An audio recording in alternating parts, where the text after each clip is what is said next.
Hello everyone, আজকে আমি বানাবো রেগুলার ম্যাকারনি। ঘরে থাকা সব উপকরণ দিয়ে এটি বানানো যায়। তো চলেন শুরু করা যাক। ফার্স্টে আমি নিয়েছি চিকেনটাকে আমি এভাবে করে কেটে নিয়েছি। তারপরে এর মধ্যে দিয়ে দিচ্ছি লবণটা আমি স্বাদ মতো অ্যাড করে দিচ্ছি।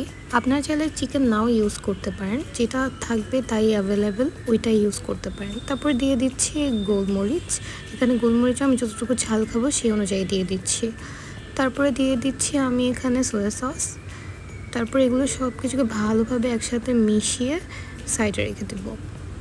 ট্রাই করবেন চিকেনটা ইউজ করলে টেস্ট কিন্তু অনেক ভালো আসে। তো এটাকে আমি সাইডে রেখে দেবো কিছুক্ষণের জন্য।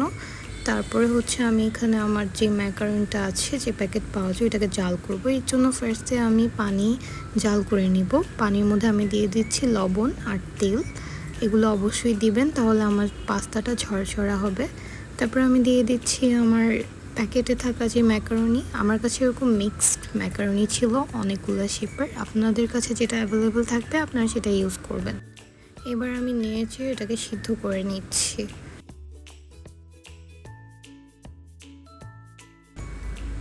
এই তো আমি চেক করে নিলাম আমাদের পাস্তাটা সিদ্ধ হয়ে গিয়েছে। এটা আমি এখন ছেঁকে নিব। এবার আমি আমার চিকেনটাকে জাল করে নেব ফার্স্টে। এর জন্য আমি একটা প্যানে তেল দিয়ে দিচ্ছি। তেলটা গরম হয়ে আসলে এর মধ্যে আমি দিয়ে দিব আমার সেই মাখিয়ে রাখা চিকেনটা। তারপর এটাকে আমি ভেজে নিব। চিকেনটা আগে ভেজে নিতে হবে, কারণ না হলে চিকেনটা কাঁচা থাকতে পারে যদি আমরা পাস্তাতে ইউজ করি। এইদিকে চিকেনটা হতে হতে আমি একটা সস বানিয়ে নিচ্ছি। এর জন্য ফার্স্টে টমেটো কেচাপ একটা প্লেটে দিয়ে দিচ্ছি। তারপরে দিয়ে দিচ্ছি সয়া সস, দিয়ে দিচ্ছি সামান্য পরিমাণ চিনি, তারপর দিয়ে দিচ্ছি চিলি ফ্লেক্স এবং গোলমরিচ। এবার সব কিছু একসাথে ভালোভাবে মিশিয়ে সাইডে রেখে দিব। তো এই তো আমাদের চিকেন প্রায় হয়ে এসেছে। তো চিকেনটা যখন হয়ে যাবে এই পর্যায়ে আমি চিকেনটাকে একটা সাইডে রেখে অ্যাড করে দিব গার্লিক। আমি এখানে রসুনটাকে এরকম করে কেটে নিয়েছি। তারপর এটাকেও সামান্য একটু ভেজে এর পাশে দিয়ে দিব পেঁয়াজ। এই সব কিছুকে একসাথে আমি আলাদা আলাদা করে ভেজে নেব। ফার্স্টে আলাদা করে ভেজে নেওয়াই ভালো, তারপর একসাথে মিশিয়ে নিতে হবে। এই তো আমার হয়ে গিয়েছে। হয়ে যাওয়ার পর আমি একসাথে মিশিয়ে নিলাম।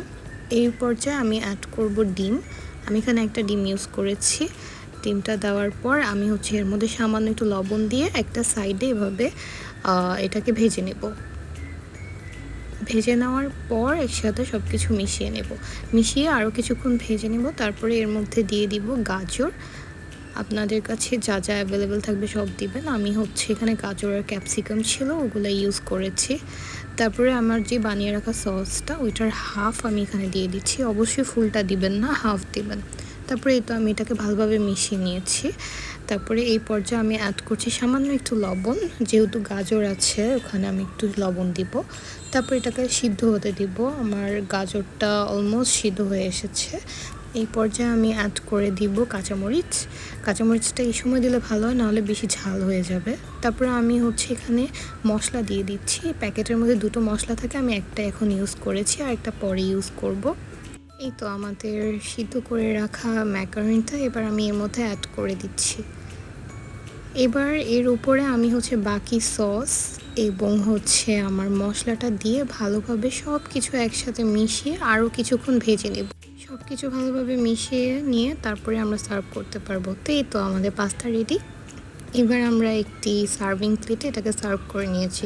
সো আই হোপ আপনাদের কাছে আমার রেসিপিটি সহজ এবং ভালো লেগেছে। ভালো লাগলে আমার চ্যানেলটি সাবস্ক্রাইব করবেন। Thank you so much.